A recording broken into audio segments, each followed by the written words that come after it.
Well, howdy ho, good neighbor. Today I'm coming at you live from the back courtyard, and I got something to show you. What you are about to witness is real, and the people in this video are actors, and they're trying to win an Oscar-winning performance with this video. This is a three-parter. Hopefully you will watch all three parts, because it is a man that has deceived the world with his lies and his hate and his hoax. Jussie Smollett. Jussie. That's his name. Jussie. Shame on you, Jussie, for starting a race war that didn't happen. Watch this video. Stay tuned. Tell me what you think in the comments. Is he lying or is he telling the truth? Oh, we know he's lying now because he's on the run. Cops want to speak with him, and he's nowhere to be found. So, in my book, that's called On the Lam. So, lamb, here we go. Actor Jussie Smollett sat down with me for his first interview since that night in Chicago. Smollett told me how he's doing now and responds to those who doubt his account. I'm pissed off. What is it that has you so angry? Is it the attackers? It's the attackers, but it's also the attacks. It's like, you know, at first it was a thing of like, listen, if I tell the truth, then that's it, because it's the truth. Mm-hmm. Then it became a thing of like, oh, how can you doubt that? Like, how do you not believe that? It's the truth. And then it became a thing of like, oh, it's not necessarily that you don't believe that this is the truth. You don't even want to see the truth. What happened that night, Jussie? When I landed in Chicago, and Frank Gatson, who's like my uncle, and he's also my creative director, and he picked me up. And then we got back to the apartment. There was no food. And so I went out to Walgreens thinking that they were 24 hours and to have a smoke. Walgreens was closed.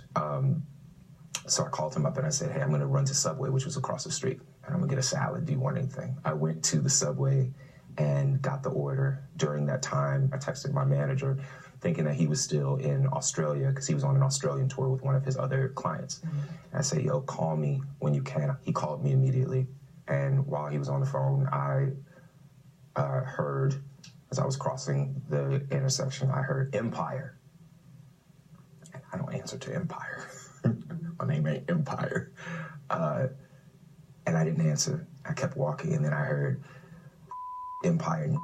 So I turned around and I said, did you just say to me? And I see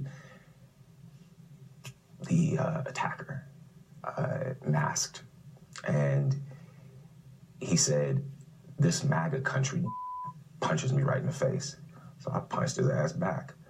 And then we started tussling. You know, it was very icy. And we ended up tussling by the stairs. Fighting. There was a second person involved who was kicking me in my back. And then it just stopped. And they ran off.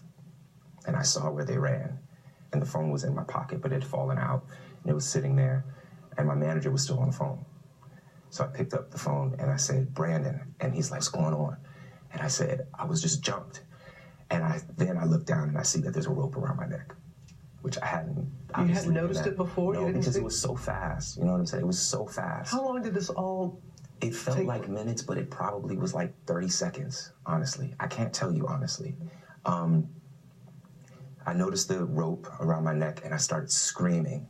And I said, there's a rope around my neck. Did you get any kind of description of the attack? I gave a body description, and I, you know, because I saw this, and you know, right here or whatever, but I didn't see, I can't tell you what color their eyes were. I can't tell you. And I did not see anything except the second person I saw running away. And the first person, yeah, I saw his stature. I gave the description as best as I could.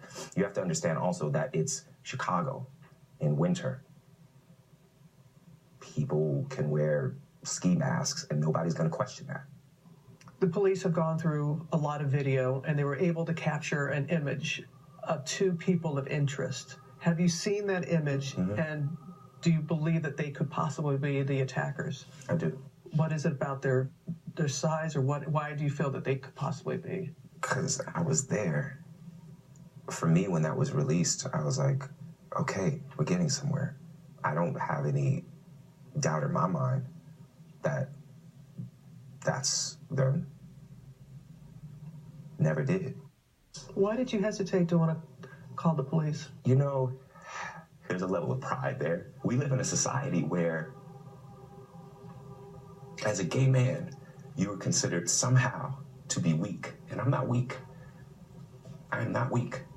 And we are, as a people, are not weak. So, I mean, I can accept that there was pride there. There's also privacy. You know, at the end of the day, look what has happened. You know, look what has happened. So, I'm glad that Frank called the police. I'm glad that we reported it. During that time before they came, it took them about maybe half hour to come. And during that time, I was looking at myself, just like checking myself out. I saw the bruise on my neck, you know, like the little, the rope burn around my neck. And then but I smelled bleach. I know the smell of bleach. And I saw on my sweatshirt, it had marks on it, like spots on it, when you have a bad bleach job. So then I was like, there's bleach on me too. So when the police came, I kept the clothes on. I kept the rope. So you had the rope on the entire time? I mean, it wasn't like wrapped around, but yeah, it was around because I wanted them to see.